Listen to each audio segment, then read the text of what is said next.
ایک نظر سے دیکھیں تو یہ ہے کہ جی انتخاب ہر حال میں 8 فروری کو ہونا ہے، اور دوسری نظر سے دیکھیں تو انتخاب ہر حال میں 8 فروری کو ہونا ہے لیکن کسی اور کی ڈکٹیشن کے اوپر ہونا ہے۔ تو یہ صورتحال ہے۔ اچھا، یہ جو ساری صورتحال، یہ خبر تو آپ کے پاس آلریڈی آ گئی ہوگی، میں آپ کی نالج میں کوئی اضافہ نہیں کر رہا۔ اصل میں جو میں آپ کی نالج میں اضافہ کرنا چاہ رہا ہوں وہ ہے آج کی بریکنگ نیوز، اور وہ بریکنگ نیوز یہ ہے کہ سپریم کورٹ آف پاکستان نے ہمارے جو نئے آنریبل، جنہوں نے منع کیا ہوا ہے کہ انہوں نے آنریبل نہیں، انہیں نہیں کہنا، اور ویسے انہوں نے ابھی تک کوئی ایسی حرکت بھی نہیں کی کہ ہمارا دل کرے آنریبل کہنے کی، لیکن ہم چونکہ عادی ہیں، میں تو وکیل ہوں تو ایسے ہی عادی ہوں آنریبل کہنے کے، تو ان کو کہتے ہیں کہ honourable chief justice of Pakistan جب سے آئے ہیں سپریم کورٹ آف پاکستان میں، تو عوام کے امیدوں کے برخلاف انہوں نے اس پچھلے 2 ہفتوں میں سپریم کورٹ آف پاکستان نے 2 بڑے فیصلے کیے ہیں۔ ایک فیصلہ ہے جو ملٹری کورٹس میں سویلین کے ٹرائل کا ہے، اور دوسرا فیصلہ ہے جناب الیکشن کا، جس میں کوئی مختلف پٹیشنز تھی، لوگوں کے رائٹس تھے، ان کو لے کر انہوں نے باندھ دیا ہے 8 فروری کا الیکشن۔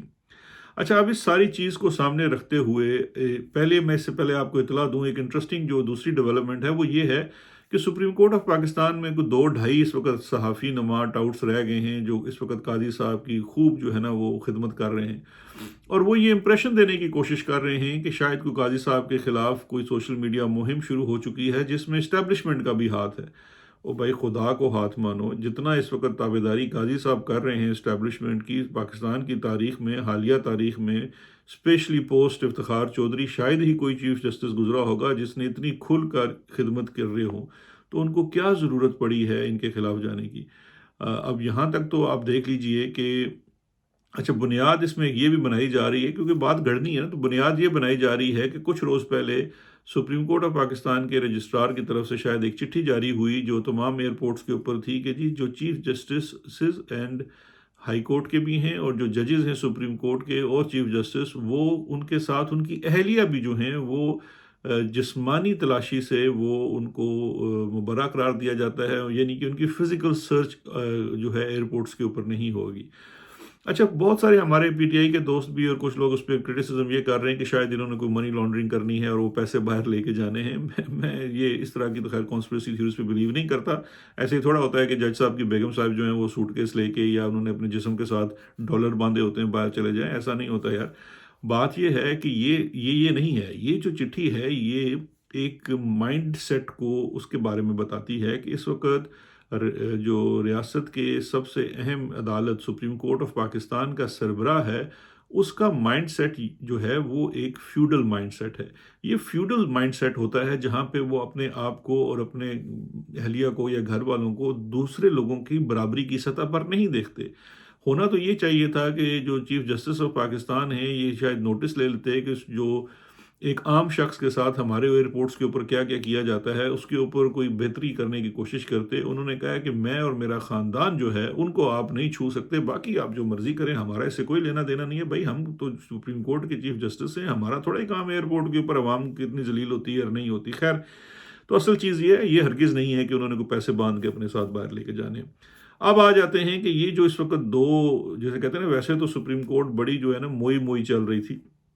تو یہ جو اتنے 2 انقلابی انہوں نے فیصلے کیے ہیں، اس کے پیچھے بڑی پکی اطلاع ہے میرے پاس کہ جی ہوا یہ کہ آج سے کچھ روز قبل اسلام آباد کی ایک کوٹھی میں، جو کوئی سیف ہاؤس نہیں ہے، ایک پرائیویٹ شخص کا گھر ہے، اور وہ پرائیویٹ شخص جو ہے وہ پچھلے دور میں بھی وہی بامبے کی بھاشا جو ہے کہ مانڈوالی کرتا تھا، یعنی کہ بیچ والا کام کرتا تھا اسٹیبلشمنٹ کے اور عدلیہ کے۔ ابھی بھی وہ شخص ریلیونٹ ہے کیونکہ اس کی دوستی ایسی ہے کہ موسٹ ٹرسٹ وردی ہے، اور آج تک اس کا نام پبلک میں نہیں آیا، ہمیں بھی پتہ ہے لیکن ہم پردہ داری رکھتے ہیں۔ خیر، ان صاحب کے گھر میں 2 آنریبل ججز آف سپریم کورٹ اور کچھ باوردی لوگ وہ آپس میں ملے، اور انہوں نے ملاقات میں یہ طے ہوا کہ اس ملاقات میں طے کیا ہوا جی، حکم جاری ہوا وردی والوں کی طرف سے کہ بھائی ہمیں اس وقت یہ 2 فیصلے ہر حال میں چاہیے، they are not even negotiable. ایک فیصلہ تھا کہ جو ملٹری کورٹ کا ٹرائل ہے، آلدو جو ججز تھے انہوں نے کافی کوشش کی یہ آرگیو کرنے کی کہ جی اس سے سپریم کورٹ کے منہ پہ بہت زیادہ کالک ملی جائے گی اور بہت زیادہ کرٹیسزم ہوگا، جو مطلب کوئی بنیاد کے اوپر ہوگا، ایسے خالی کرٹیسزم نہیں ہوگا، تو مہربانی کریں یہ ہم سے نہ کام کروائیں۔ لیکن کہا یہ گیا، ان کو حکم یہ جاری کیا گیا، یہ مورال کا مسئلہ ہے، یہ ہماری عزت کا مسئلہ ہے، ہم نے ایک بڑا اسٹریٹ قسم کا بیانیہ بنایا ہوا ہے اب آپ اگر ہمیں یہ کوشچن نہیں دیتے ملٹری کورٹس والا تو ہمارا سارا کا سارا جو بنایا ہوا بیانیہ ہے اور وہ کھیل ہے وہ بگڑ جائے گا. لہٰذا ہمیں ہر صورت میں یہ جو لاہور ہائی کورٹ کا فیصلہ، یہ جو 5 رکنی ججز کا فیصلہ تھا، یہ معطل چاہیے. اور اس میں آپ نے نہ صرف اس کو معطل کرنا ہے بلکہ اس فیصلے کی جو آپ فیصلہ دیں گے اس کی آپ نے پہرہ داری کرنی ہے. اور ساتھ ساتھ انہیں یہ بھی بتایا گیا کہ الیکشن کے متعلقہ بہت زیادہ ایشوز کھڑے ہو رہے ہیں، کیونکہ جس انداز میں ہم الیکشن کرنے چاہ رہے ہیں اور ہم نے فیصلہ کیا ہے کہ الیکشن ڈی سی او سے ہی ہوں گے، کیونکہ آپ کے جو جوڈیشل آفیسرز ہیں وہ ہمارا وزن، ہمارا بھار، ہمارا حکم جو ہے وہ اٹھا نہیں سکیں گے. لہٰذا ہم نے یہ جو ڈی سی اوز ہیں اسپیشلی پنجاب کے اندر، پھر بلوچستان کے اندر تو آپ کو پتہ ہے وہاں پہ تو ملٹری کا راج ہے، لیکن پنجاب کے اندر جو مین بیٹل گراؤنڈ ہے وہاں پہ انہوں نے ایک مری ہوئی جماعت کو دوبارہ سے پاور میں لے کے آنا ہے، پی ایم ایل این کو اور آئی پی پی کو. تو ان کو لے کے آنے کے لیے یہ جو وزن ہے یہ صرف ڈی سی اوز اٹھا سکتے ہیں، اس کے لیے ہم نے پوری فیلڈنگ کر کے رکھی ہوئی ہے. تو لہٰذا یہ جو ہے حکم سنایا گیا اور کہا کہ آپ نے اس کی پابندی بھی کرنی ہے، اس کا پہرہ بھی دینا ہے. یہ بات وہاں طے ہوئی تھی اور اس کے بعد آپ نے دیکھا کہ کس طرح سے ایک انتہائی بھونڈے انداز سے جو آرمی جو ملٹری کورٹس والا تھا اس کے اندر ایک فیصلہ دیا گیا. اور وہ جو میں نے لفظ استعمال کیا تھا کہ ڈیمانڈ تھی کہ آپ نے پہرے داری کرنی ہے، تو پہرہ داری کرنے کا جو طریقہ، جو لیگل ٹرک استعمال کیا گیا ہے دونوں کیسز میں وہ سیم ہے. جو ملٹری کورٹس کا کیس ہے اس میں بھی جو حکم معطل کیا گیا ہے، ملٹری ٹرائل کی اجازت دے دی گئی ہے، صرف ایک شارٹ آرڈر جاری کیا گیا ہے، کوئی اس کی ڈیٹیل ججمنٹ نہیں ہے تاکہ وہ اپیل نہ ہو سکے. اور یہ کیس اوپن رکھا گیا ہے، یعنی کہ ابھی اس کیس کو سنیں گے، دیکھیں گے، اس پہ حتمی فیصلہ آئے گا. اس وقت تک پچھلا حکم معطل کر دیا، یعنی کہ وہ جو سٹے آرڈر تھا وہ ختم کر دیا. اب ہوگا یہ کہ ملٹری ٹرائل ہو سکتا ہے تا وقتے کہ اگلی کوئی بات نہ ہو جائے. کوئی کسی قسم کی کوئی گارنٹی یا سیکیورٹی یا سیفٹی نہیں دی گئی ان لوگوں کو، ان معصوم اور بیچارے لوگوں کو جن کا ٹرائل ہونا ہے ملٹری کورٹس میں. اور یہ ذہن میں آپ نے رکھنا ہے کہ یہ جو جس طرح کہتے ہیں نا پشاور کے اے پی ایس کا جو تھا، آرمی پبلک اسکول کے بچوں کا جو انسیڈنٹ تھا، حادثہ تھا، جو دہشت گردی تھی، یہ ان کے لوگوں کا ٹرائل نہیں ہو رہا ہے. یہ ٹرائل ہو رہا ہے پولیٹیکل ورکرز کا اور ایک جماعت کے پولیٹیکل ورکرز کا. یہ ان کا ملٹری ٹرائل ہو رہا ہے. ذہن میں رکھیے گا یہ کسی دہشت گرد کا، کسی دہشت گرد تنظیم کا، کسی اس کا نہیں ہو رہا. یہ ایک سیاسی جماعت سے تعلق رکھنے والے یا ان کے ذہن سے ہنگی رکھنے والے لوگ جیسے ختیجہ شاہ ہیں، ان کا ملٹری ٹرائل ہونا ہے. یہ اس کے لیے سپریم کورٹ اپنا کردار ادا کر رہی ہے، جو اسلام آباد کی ایک کوٹھی میں بیٹھ کے ان کو حکم جاری ہوا تھا. اور دوسرا جو تھا وہ الیکشن والا تھا. تو الیکشن والے میں بھی جو رکاوٹ ذہن میں آ رہی ہے یا آ سکتی ہے، اس کے اوپر سپریم کورٹ جو ہے وہ بالکل جسے کہتے ہیں ان کو بٹھا دیا گیا ہے کہ آپ نے اس کو ہر طرح سے پہرے داری کرنی ہے. حلقہ بندیوں کے اوپر بھی پابندی لگ گئی ہے کہ آپ کوئی اس پہ سوال نہیں کر سکتے، آپ ڈی سی اوز کے اوپر بھی کوئی سوال نہیں کر سکتے. اب وہی ڈی سی او جنہوں نے پچھلے 6 مہینوں میں کچھ 3,500 سے اوپر ایم پی اوز جاری کیے ہیں ایک سیاسی جماعت کے لوگوں، اس میں کوئی پی ایم ایل این کا بندہ نہیں ہے، کوئی پی پی پی کا آدمی نہیں ہے، کوئی آئی پی پی کا آدمی نہیں ہے، بلکہ جن کے خلاف ایم پی او جاری ہوا تھا، جب وہ آئی پی او میں جاری ہوئے، وہ ایم پی او جسے کہتے ہیں نا پگھل کے برف کی طرح وہ پگھل کے پانی ہو گیا. تو یہ ان ڈی سی او کے تحت الیکشن ہونا ہے. تو یہ جناب ہو جو ہے حکم وہ جو جاری کیا گیا، اب اس کو بجا لا رہے. یہ تو ہوگی جناب آج کی پہلی خبر. اب آپ کو میں دوسری بھی آج کی ایک بڑی خبر دیتا ہوں. دوسری بڑی خبر ہے وہ الیکشن 2024 کا جو منظر ہے وہ آپ کے سامنے پیش کرنا ہے کہ اس وقت جو ہمارے ملک کے جو ہے نا فیصلہ ساز ریڈ کلف کی، میں ان کو اولاد کہتا ہوں، ریڈ کلف کی کمپنی بہادر میں اولادیں ہیں نا، یہ بیٹھ کے حلقہ بندیاں بھی کرتی ہیں. وہ پینسل اٹھاتی ہیں اور کہتی ہیں ادھر سے لائن مار دو یہ حلقہ ہوگا، اب ادھر سے لائن مار دو یہ حلقہ ہوگا. اچھا یہ والا جو بندہ نے سیاستدان کو بلا لو، یہ فلانے حلقے سے جیت جائے گا، یہ فلانے سے یہ ہوگا، اس صوبے میں اس کی حکومت ہوگی، اس صوبے میں اس کی حکومت ہوگی. یہ والے جو لوگ ہیں جو ریڈ کلف کی اولادیں بیٹھی ہوئی ہیں، ان کی میں آپ کو اس وقت فیصلہ سازی سناتا ہوں. ان کی جو فیصلہ سازی یا منصوبہ سازی چل رہی ہے وہ یہ ہے جناب کہ جو منظر ہے الیکشن کا 2024 کا 8 فروری کو جو ہونا ہے، اس کے بعد کا جو آپ کو منظر ہے وہ پیش کرتے ہیں.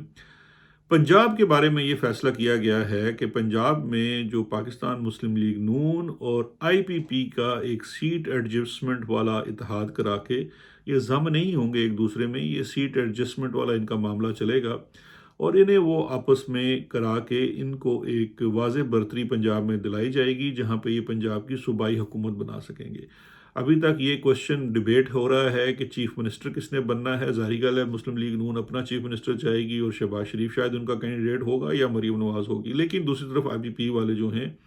وہ علیم خان صاحب بھی فل اس وقت اپنا زور لگا رہے ہیں کہ وہ ہوں گے. بہرکیف یہ دیکھتے ہیں جہانگیر ترین بھی جو ہے وہ امیدوار ہو سکتا ہے. یہ آنے والے دنوں میں طے ہوگا. لیکن جو حکومت ہے جو اس کی صورت بننی ہے پنجاب میں وہ پی ایم ایل این کی ہے اور اس کی ساتھ معاونت فراہم کی جائے گی وہ آئی پی پی کی جانب سے کی جائے گی. پھر اس میں کچھ سیٹیں انہوں نے دلوائی ہیں جو کاف لیگ کا ایک حصہ تھا جو چودھری شجاعت سے منسلک تھا تو ان کو بھی اس میں کرایا گیا ہے. تو یہ ایک جسے کہنا چاہیے کہ ایڈجسٹڈ قسم کی حکومت پنجاب میں بنے گی کیونکہ پنجاب سب سے بڑا صوبہ ہے اور یہاں ہی کی نیشنل اسمبلی کی جو سیٹس ہیں وہ فیڈرل میں بھی طے کرتی ہیں. تو وہ اس کے لیے جو کھچڑی پک رہی ہے وہ پی ایم ایل این اور آئی پی پی کی ہے. اچھا اس کے بعد اب چونکہ اس بڑے ایکویشن میں اس سارے چیز میں آپ کو یاد ہوگا یہ 13-14 جماعتیں جو پی ڈی ایم کی بنی تھی جن کی بدولت یہ اس وقت سارا رنگ بازی چل رہی ہے. اس بات کو اب تقریباً 2 سال ہو چکے ہیں اور یہ اگلے 5 سے 10 سال کی پلاننگ ہے. تو اب اس میں بہت بڑا کلیدی کردار جو ادا کیا تھا وہ آصف علی زرداری صاحب نے کیا تھا. اب ایسے ہو نہیں سکتا کہ اس بندر بانٹ کے اندر وہ یہ سارا زرداری صاحب نے کھیل اس لیے بنایا ہو کہ وہاں سے نواز شریف واپس آئے لنڈن سے اور اس کو پنجاب اور حکومت صوبے کی ملک کی دے دی جائے. اس میں سے اب جو آصف زرداری ہیں انہیں جو پیسیفائی کرنے کے لیے یا ایڈجسٹ کرنے کے لیے منظرنامہ تیار کیا گیا ہے وہ یہ ہے کہ جی سندھ تو زرداری صاحب سمجھتے ہیں وہ تو ان کو جہیز میں ملا ہے وہ ان کا ہے ہی ہے. سندھ کے اوپر تو کوئی کسی کہتے ہیں نا کہ کسی کی وہ احسان بھی نہیں لیتے کہ جی آپ کا مجھ پہ احسان ہے کہ آپ نے مجھے سندھ میں حکومت بنانے دی. اب زرداری صاحب کو سندھ کے ساتھ بلوچستان بھی دیا جا رہا ہے اور اس کی ایک واضح نشانی جو ہے نا جس کا چاند نظر آنا کہتے ہیں وہ آج ہی آپ کو چاند نظر آ جائے گا یا آ گیا ہوگا جب میں ابھی تو ریکارڈنگ کر رہا ہوں. لیکن سرفراز بگٹی صاحب جو ہیں وہ پی پی پی میں شامل ہو رہے ہیں. نگران وزیر داخلہ تھے انہوں نے استعفیٰ دیا. بہت سارے لوگوں کا یہ خیال تھا کہ جی آگے حکومت کس کی بننے جا رہی ہے آپ وہ جس پارٹی میں سرفراز بگٹی شامل ہوگا آپ اس سے اندازہ کر لیں. تو حکومت تو میں وفاق کی نہیں ایگری کرتا کہ جہاں سرفراز بگٹی صاحب شامل ہوئے ان کی بنے گی. لیکن بلوچستان میں حکومت بہرحال جو ہے وہ زرداری صاحب ہی کی بنے گی. اب وہ حکومت پی پی پی کی ہوتی ہے یا اس میں شامل ہونے والے نئے لوگوں کو اس میں چیف منسٹر بنایا جاتا ہے وہ ساری چیزیں جو ہیں وہ بھی جسے کہتے ہیں نا کہ اندر خانے طے ہو رہی ہیں. But the leading role will be of Asif Ali Zardari اور وہ بلوچستان کے اوپر بڑے مطمئن اس لیے ہیں کہ بلوچستان جو ہے نا وہ بالکل میں آپ کو ایک چھوٹی سی مثال دیتا ہوں وہ ایک بیسیکلی کوآپریشن ہے ملٹری اور سول ملٹری الائنس. یعنی کہ وہاں پہ سوال ہی کوئی نہیں اٹھتا. وہاں پہ نہ کوئی نیب کا کیس بنتا ہے نہ کوئی بندہ سوال کرتا ہے. مائننگ والا ایشو ہے وہاں پہ بڑے بڑے پروڈکٹس ہیں یہ اسمگلنگ ہے سب کچھ ہے منرلز ہیں ان کی مائننگ کے کانٹریکٹس ہوتے ہیں. پیسہ ہی پیسہ ہے عوام کو کچھ نہیں ہے لیکن پیسہ ہی پیسہ ہے بلوچستان کی حکومت میں. اور یہ ایک اشتراک سے سارا نظام چلتا ہے ملٹری اور سول یعنی کہ جو ان کے ساتھ سویلین لوگ ہوتے ہیں اور ملٹری کے تو مل بانٹ کے وہاں سب کچھ ہو جاتا ہے. نیب نوب بھی تنگ نہیں کرتی ہے. جس طرح ہماری حکومت میں بھی ایک مذاق بن گیا تھا کہ جی کوئی بندہ سائن ہی نہیں کرتا تھا کہ کوئی کانٹریکٹ پہ سائن کروں کیونکہ وہ نیب آ جائے گی. تو پھر ہونا یہ شروع ہو گیا کہ تمام جو سرکاری ٹھیکے تھے وہ ایف ڈبلیو او کو اور اس طرح سے جو فوج کے محکمے ان کو دینے شروع کر دیے تھے. اس پہ سائن کر دیتے تھے کہ یار یہاں فوج ہے چلو کم از کم یہاں کا لا کے نیب نہیں پکڑے گی. لیکن بیچارے یہ نہیں پتا وہ نیب ایسے کسی لیگل چیز پہ تھوڑی پکڑتی ہے. اب وہ فواد چودھری بیچارے کو نیب لے گئی ہے وہ اسی روڈ کے اوپر لے گئی ہے جس کا ٹھیکہ ایف ڈبلیو کو دیا گیا تھا. اس پہ الزام یہ لگا رہے ہوں گے کہ جی اس نے رشوت دی ہوگی رشوت لی ہوگی وہ ٹھیکہ دینے کے لیے. تو ٹھیکہ تو ایف ڈبلیو کے پاس ہے وہاں سے تو کوئی بندہ نہیں پکڑا گیا. تو اس لیے یہ کوئی عجیب سی بات ہے. اصل چیز یہ ہے کہ وہ بلوچستان اب واپس آتے ہیں ٹاپک کے اوپر کہ الیکشن میں جو الائنس ہے وہ جو بلوچستان کی حکومت ہے وہ سندھ اور بلوچستان چلا جائے گا ان کے پاس. اور آخر میں آپ کو بتاتا ہوں کہ کے پی کے بارے میں یہ فیصلہ ہوا ہے کہ کے پی کی حکومت جو ہے وہ پی ٹی آئی کو دی جائے گی. اچھا اس پہ آپ لوگوں کو حیرت ہوگی بھئی اس صورتحال میں جب اتنا وہ مار ڈانٹ کر رہے ہیں تو پی ٹی آئی کو دینے کی کیا بات ہے. پی ٹی آئی کو دینے کی اصل میں 2 وجوہات ہیں. ایک وجہ تو یہ ہے کہ اگر بالکل ہی ایک ایسا الیکشن پیدا کیا گیا جہاں پی ٹی آئی کہیں نظر نہیں آئی تو اس کو ریگڈ الیکشن کہا جائے گا. پی ٹی آئی کو کے پی میں ایک صوبائی حکومت بنانے دی جائے گی لیکن اس صوبائی حکومت کو بنانے میں جو لوگ پی ٹی آئی کے اندر اہم کردار ادا کریں گے وہ company Nawaz P T I کے لوگ ہوں گے. اور یہ آپ آنے والے دنوں میں دیکھیں گے جب وہ الیکشن میں اپنے نامینیشن پیپرز جمع کرائیں گے جو کینڈیڈیٹ جو عمران خان کے لائلسٹ ہوں گے ان کے نامینیشن پیپرز بھی ریجیکٹ ہوں گے، ان کے کورنگ کینڈیڈیٹس بھی ریجیکٹ ہوں گے، اور وہ لوگ جو مڈل لائن اور پرو اسٹیبلشمنٹ لائن ٹو کرتے ہیں پارٹی کے اندر، اور ظاہری بات ہے وہ اڈیالہ جا کے ملیں گے بھی خان صاحب کو اور ان کو یہ باور کرائیں گے جی کہ ساڈی گل ہو گئی ہے، تسی بس ہاتھ رکھو ساڈے تے تے اسی حکومت بنا کے پھر اسی سب کچھ کر لیں گے۔ تو وہ ایک کر کے ایک منصوبہ ہے کہ ایک company Nawaz P T I کی حکومت بنا دی جائے کے پی کے اندر۔ تو یہ منظرنامہ ہوگا جناب اس طرح کا۔ اب آ جاتے ہیں وفاق کی حکومت۔ وفاق کی حکومت تو جو نظر آ رہی ہے سچویشن وہ تو یہی ہے کہ پی ایم ایل این ہی کی وفاق کی حکومت بنے گی، اور وہ جو پی ایم ایل این کی وفاق کی حکومت ہے اس کے اوپر ظاہری بات ہے پی ایم ایل این تو اس وقت ہر بندہ جو ہے ببانگ دوہل کہہ رہا ہے کہ Nawaz Sharif will be the fourth time prime minister. لیکن میں آپ کو یہ بات بھی بتا دوں کہ اس وقت جو فیصلہ ساز ہیں پنڈی والے، وہ بیٹھ کے ابھی اس کے اوپر کافی ورکنگ کر رہے ہیں، وہ تھوڑے سے اس وقت نان کمیٹل ہیں اس ایشو کے اوپر۔ ہو سکتا ہے کہ آنے والے دنوں میں وہ اس بات کے اوپر 100% کمٹمنٹ دے دیں، لیکن جب تک یہ چیز ہو نہیں جاتی میں اس کو ایک کوشچن مارک ہی رکھوں گا۔ اس کی وجہ یہ ہے کہ کمپنی سرکار کے اندر بہت سارے لوگ ایسے ہیں جو اس معاملے کو بڑا سمجھتے ہیں، دیکھتے ہیں، وہ یہ جانتے ہیں کہ نواز شریف جو ہیں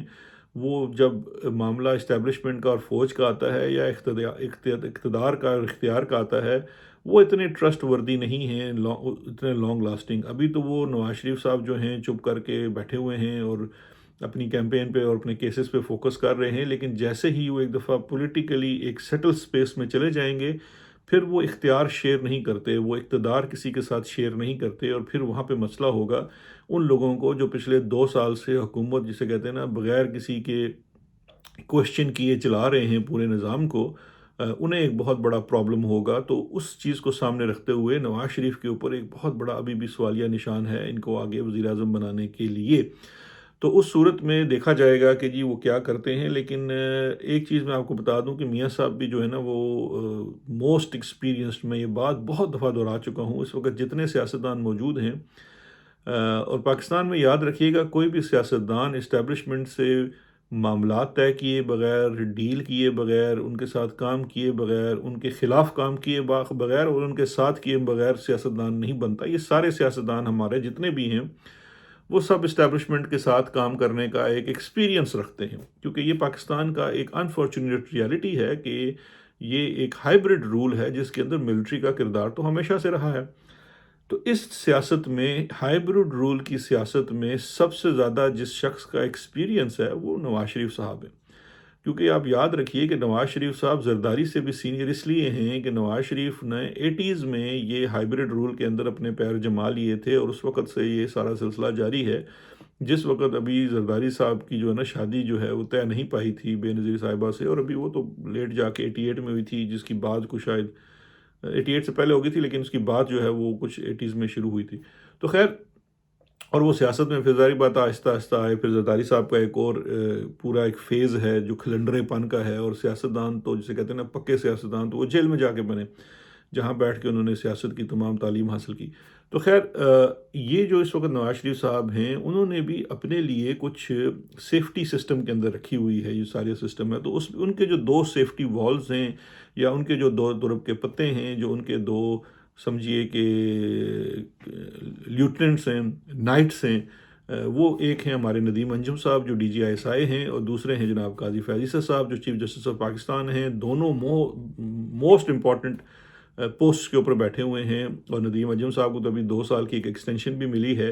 اور اس میں کہا جاتا ہے کہ جو سب سے کلیدی کردار ہے وہ آرمی چیف کا نہیں تھا، افکورس فیصلہ تو انہوں نے کرنا تھا، لیکن جو کلیدی کردار ہے وہ نواز شریف صاحب نے ادا کیا ہے۔ اور جو قاضی صاحب بیٹھے ہوئے ہیں چیف جسٹس، ان کے بھی کچھ معاملات ہیں جو فیوچر میں بھی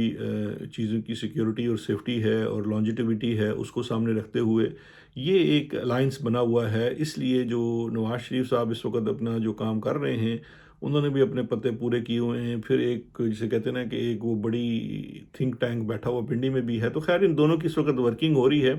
اور یہ سیاست اور ریاست جو سارا کھیل ہے یہ ممکنات کا کھیل ہوتا ہے۔ تو اب دیکھتے ہیں کہ اس ممکنات میں ہما کا جو پرندہ ہے وہ آخر میں کس کے سر بیٹھتا ہے۔ ابھی تو زیادہ تر انڈیکیشن نواز شریف کی جانب ہی جا رہی ہیں، لیکن ہو سکتا ہے کہ کمپنی اور سرکار جو ہے وہ آخری لمحے میں کوئی ایسا کھیل چل جائے جس میں فرنٹ پہ شخص کوئی اور آ جائے، اور میاں صاحب کے گھر میں ہی ایک شخص ہے جو سدا تیار بیٹھا ہوا ہے، آزمودہ ہے اور بڑا کمپلائنٹ ہے، اور سول ملٹری الائنس اور تعلقات کو بہتر رکھنے میں اس کا ثانی نہیں ہے، وہ شہباز شریف ہے۔ تو اس لیے یہ تمام جو کھیل ابھی جاری رہے گا، لیکن اوور آل منظرنامہ آپ سے شیئر کر دیا ہے۔ کافی لمبا ویلاگ ہو گیا، اپنا بہت خیال رکھیے گا۔ انشاءاللہ سائفر کیس اور باقی معلومات کے ساتھ آپ کے ساتھ نیکسٹ ویلاگ میں بات ہوگی۔ شکریہ، خدا حافظ۔